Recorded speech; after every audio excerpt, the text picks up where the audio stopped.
When a married couple is undergoing the curveballs of life, the enemy wants to make our life even harder. He doesn't want to alleviate our pain that we're going through, our earth-shattering loss. And he will use discouragement within a marriage.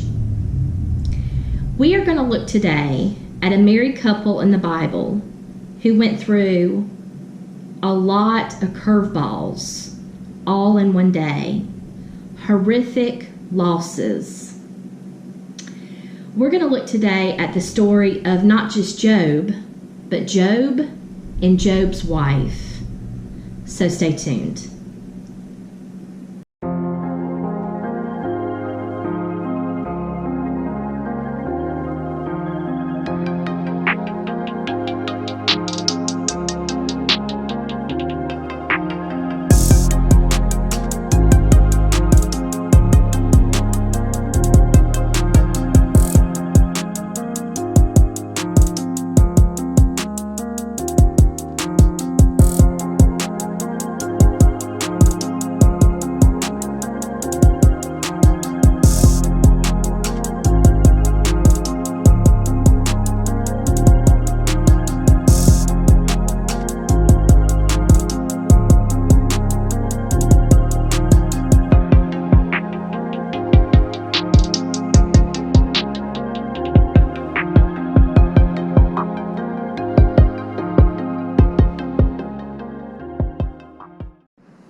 Welcome to my channel. I am so glad that you are here. If you've landed on my channel for the first time, you have landed in the middle of a Bible study series that we're going through. This series is entitled Stuck. And in this series, we are analyzing different tactics that the enemy will use to keep those curveballs of life even harder, for us not to move past those curveballs of life. And today we're going to look at how he will attack a married couple who are going through those same curveballs of life. He attacks the married couple through discouragement. One spouse discouraging another spouse. And keep in mind, Job and Job's wife are going through the same curveballs of life. Now, Job's wife is not talked a lot about in their story, and their story is found in the book of Job. I believe it's 42 chapters long, like 42 or 45. And there's not a lot written about Job's wife, but Job's wife is recorded in Job chapter 2, verses 9 through 10. Now, before we get to what those verses are about, I want to kind of run through with you what their curveballs were that they were experiencing. Now, you have to remember that, this morning, that morning that Job and Job's wife woke up, they never knew how their life would change drastically that day, and it changed immensely. So you might be asking, well, what was the change? What happened? Job and Job's wife had 10 children. They had 7 sons and 3 daughters. Now, these children were not living in their house. They were actually grown. They were all adults, and they were living in their own house. And on this particular day, they were actually having a party. They were all had a party at one of the children's house, and they were feasting. And there was this natural disaster that struck the house and killed all 10 adult children instantly. Not only does that happen that day, okay, these are the children that Job and Job's wife poured into their whole lives, right? Their children they loved. Their children that they taught about God. And all of these memories now, they're just now no longer living. They not only lost all of their kids, but they lost all of their possessions. They were wealthy people, and in an instant, they are poor. They don't have anything. And their possessions in the Bible times were measured in the animals that they had, okay? So you have to try to wrap your brain around this, okay? But we're given the exact number of animals that Job and Job's wife had. This is what they built their whole life on, okay? This is what it took years and years and years for them to acquire this wealth. Just like it took years and years and years for them to pour in their kids that they loved. They had 7,000 sheep, 3,000 camels, 500 oxen, and 500 donkeys.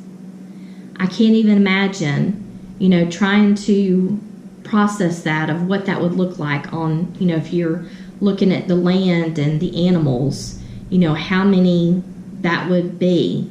It would be a lot. And you might be asking, well, how did they lose that? Well, there were people who came in and stole those animals. The Sabians came in. The thieves were the Sabians. They stole the oxen and the donkeys.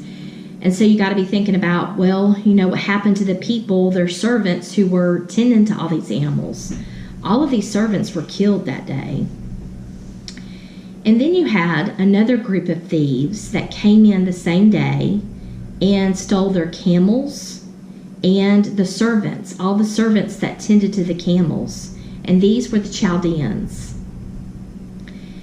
And then you had a natural disaster that came in and killed all of the sheep and their servants. So there were like one or two servants that were not killed and escaped, these thieves, and they made it back to Job's house. And that's how Job finds out about this catastrophe. I can't even imagine what it would be like to lose one child. To lose all 10 kids, your adult kids, all of your possessions. And then Job lost his health. He has boils all over his body. He can't even lay down and cry and try to process all of this loss, because he is put in a position of excruciating pain. And Job's wife sees this. She sees that he is in a painful state. And this is when she is lashing out. He's experiencing all of this loss. She's experiencing it too. And her response is she is criticizing the way that Job is handling this. It's very easy for us to criticize our spouse when we are going through such earth-shattering loss. When we go through, times in which our life will never be the same again. We can't even go back. And we're trying to process this. That it's natural for us to lash out at our spouse. We are going to look today at 3 tips that we can implement in how to recognize and how to fight back discouraging our spouse in the middle of those curveballs of life. The enemy wants to divide us. He wants to divide. When a married couple is going through horrific loss, he wants to add to that. And the way he adds to it is he attacks the marriage. He attacks the marriage. He wants the spouses to look at each other as the enemy. And that really gets our focus off who the real enemy is, right? The real enemy is Satan. And when he can play one spouse against another, he has really accomplished a thing in which spouses can't even work together on this loss in order to process it together. So we're going to look at tips to remember, for us to remember for a married couple to stay on the same team when we're going through the curveballs of life.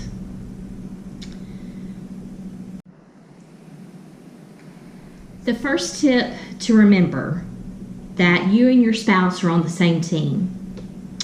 Catch yourself before you're about to criticize your spouse.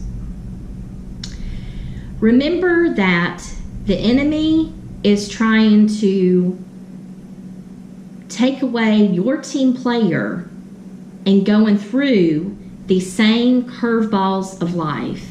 You are both experiencing it, right? And so he wants to isolate you. He wants to get rid of that team player, right? And the best way he knows how to do that is, you know what?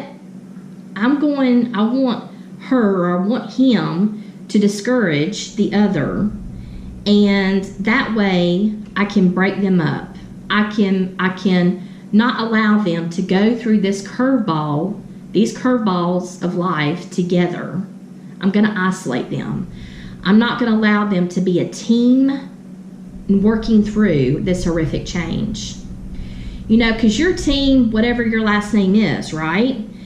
And so the next time that it's tempting for us to criticize our spouse, let's remember that, you know what?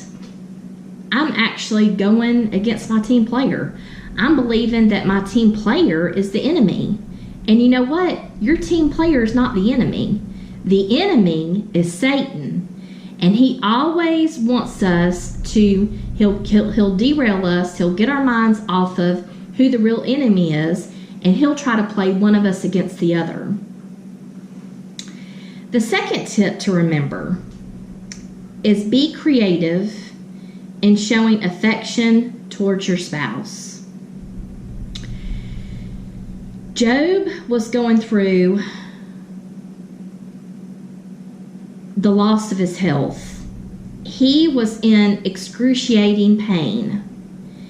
And when two married people are going through the curveballs of life, they love to show that affection towards another. Hugging each other, crying in each other's arms. You know, they're losing their children. Job and Job's wife, they lost everything that they built their whole lives on. All of their possessions. They were wealthy and now they're penniless. And they can't even hold each other in each other's arms. And so if your curveball involves health, then be creative in showing that affection towards your spouse. Ways in which you can really reach out to your spouse and support your spouse that will help you both to move past this curveball of life. And that was what was so hard for Job's wife when she was seeing him in excruciating pain. You know, she couldn't really do anything. Their ability to be together, hug each other, that physical affection, cry each other's arms, they didn't have that. And so if our curveball of life involves health, let's be creative and still show those special ways of affection towards our spouse. The third tip is to work through the grieving process with your spouse. At the end of this book, Job and Job's wife work through this. There were days that were hard, many days. Healing is very hard. Healing is a lot of work. But I'm telling you, healing is so worth it. At the end of this book, they do move forward. They go through this grieving process. They move forward. And the Bible actually says that they do have children. They have 7 sons and they have 3 daughters.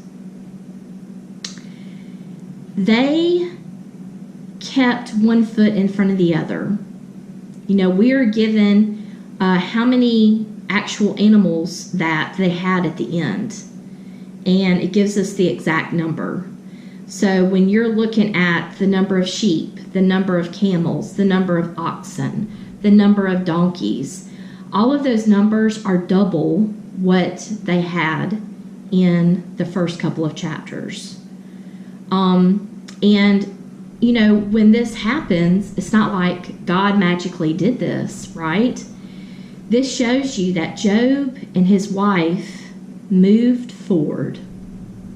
They moved forward with their lives.